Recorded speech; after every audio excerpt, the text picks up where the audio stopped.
This is Jocko Podcast number 34 with Echo Charles and me, Jocko Willink. Good evening, Echo. Good evening. And tonight we have a guest on the podcast back for a second time, my brother Leif Babin. Good evening, Leif. Good evening. Good to be back with you. And if you don't know who Leif Babin is, real easy thing to do is go back to Jocko Podcast number 11 and listen to that. I give him a long introduction and tell you about who he is. Guy that I served in the SEAL teams with, and like I said, go back to 11. I think you guys wrote a book, yeah. We wrote a little book called Extreme Ownership. I'm sure we'll talk about that tonight. Leif was one of the platoon commanders that worked for me in the Battle of Ramadi when we deployed in 2006. And just one of my brothers. So, thanks for coming on the podcast again. Thanks Leif. for having me.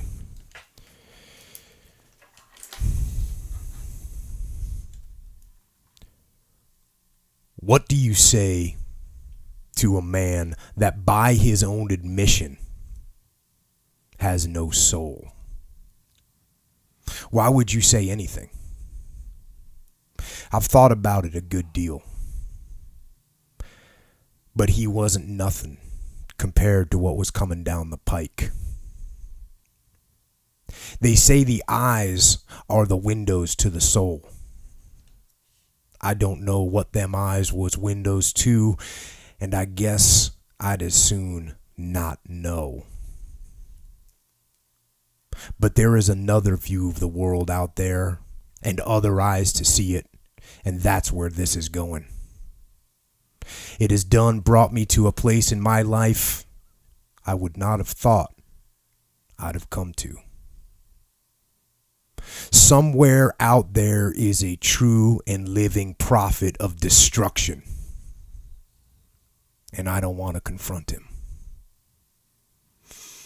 I know he's real. I've seen his work. I walked in front of those eyes once. I won't do it again. I won't push my chips forward and stand up and go out to meet him. It ain't just being older. I wish that it was. I can't say that it's even what you are willing to do. Because I always knew that you had to be willing to die to even do this job. That was always true. Not to sound glorious about it or nothing. But you do. And if you ain't, they'll know it. They'll see it in a heartbeat. I think it is more like what you are willing to become. And I think a man would have to put his soul at hazard. And I won't do that. I think now that maybe I never would.